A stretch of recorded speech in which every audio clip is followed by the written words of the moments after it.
अहमद के बेटे की सड़क दुर्घटना में हुई मौत। आसाराम की जमानत को सुप्रीम कोर्ट ने किया खारिज। करीब 15 राज्यों में मौसम ने मचाई तबाही। झारखंड में युवाओं का हल्ला बोल। इसी तरह देश दुनिया राजनीति शेयर बाजार मौसम से जुड़ी खबरें हिंदी में देखने के लिए हमारे चैनल ऑफिशियल भारत प्लस को सब्सक्राइब करें। उत्तर प्रदेश के झांसी से एक बेहद चौंकाने वाला और दर्दनाक सड़क दुर्घटना की खबर आई सामने। पूर्व बाहुबली सांसद और माफिया अतीक अहमद के छोटे बेटे बान अहमद अपने कुछ करीबी दोस्तों के साथ लखनऊ से एक निजी कार्यवाहक से लौट रहे थे। आज सुबह झांसी कानपुर नेशनल हाईवे पे उनकी तेज रफ्तार फॉर्च्यूनर कार अचानक अनियंत्रित हो गई। चश्मदीदों के मुताबिक रफ्तार इतनी तेज थी कि कार सीधा हाईवे के डिवाइडर तोड़ते हुए दूसरी तरफ जा पहुंची। कार पलटी हुई और कार के परखच्चे उड़ गए। भयंकर टकराव के कारण अचानक अबान अहमद अपने गाड़ी के अगले सीट पे बैठे एक दोस्त की मौके पे ही मौत हो गई कि गाड़ी पे बैठे अन्य 3 युवक गंभीर रूप से घायल हुए हैं। स्थानीय पुलिस ने क्रेन की मदद से गाड़ी को टांग कर निकाला और तुरंत झांसी के महारानी लक्ष्मीबाई मेडिकल कॉलेज अस्पताल में भर्ती कराया। घटना की गंभीरता को देखते हुए उत्तर प्रदेश पुलिस ने स्पेशल प्रोटेक्टिव टीम और स्थानीय प्रशासन इस बात की जांच की घटना कर रही है।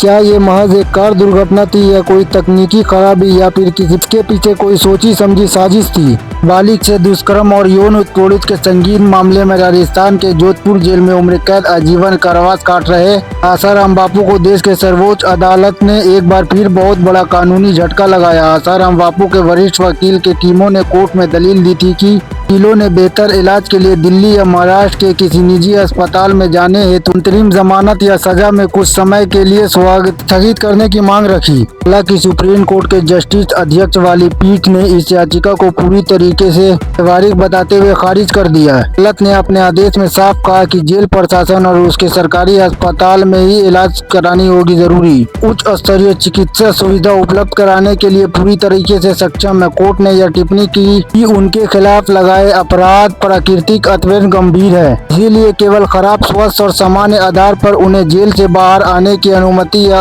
अंतरिम राहत नहीं दी जा सकती। भारतीय मौसम विभाग IMD ने देश के एक बहुत बड़े भौगोलिक हिस्से के लिए लगभग 48 से 72 घंटे के अंदर ऑरेंज अलर्ट जारी किया। मानसून ट्रैक के सक्रिय होने और बंगाल खाड़ी में बने कम दबाव के क्षेत्र के कारण दिल्ली NCR उत्तर प्रदेश के अधिकांश जिले, बिहार झारखंड मध्य प्रदेश और गरज चमक के कारण साथ ही मूसलाधार बारिश होने की आशंका है। दिल्ली और यूपी में कई इलाकों में जल भराव के कारण सुबह से वक्त लंबा ट्रैफिक लगा। ट्रैफिक के कारण सुबह के वक्त लंबा ट्रैफिक जाम देखने को मिला, जिससे दफ्तर जाने वाले लोगों को भारी दिक्कत का सामना करना पड़ा।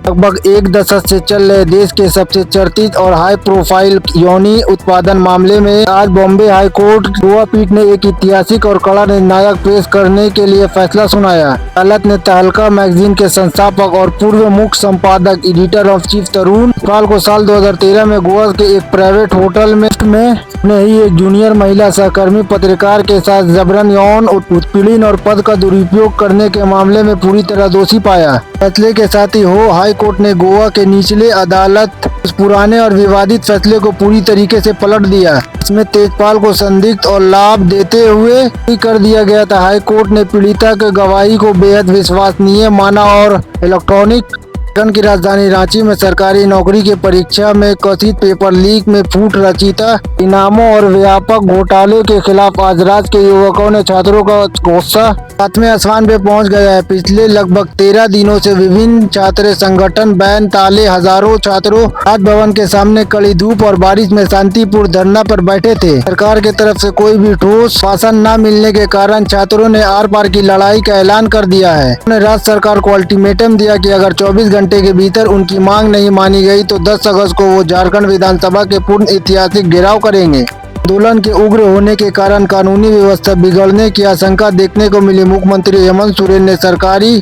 तरीके से बैकफुट पे आती दिख रही है। आंदोलन परीक्षा प्रणाली में पारदर्शिता लाने और छात्रों की शंकाओं को दूर करने के लिए पूरी तरीके से तैयार है। बातचीत के जरिए पूरी तरीके से इसका शांतिपूर्ण समाधान निकाला जाएगा।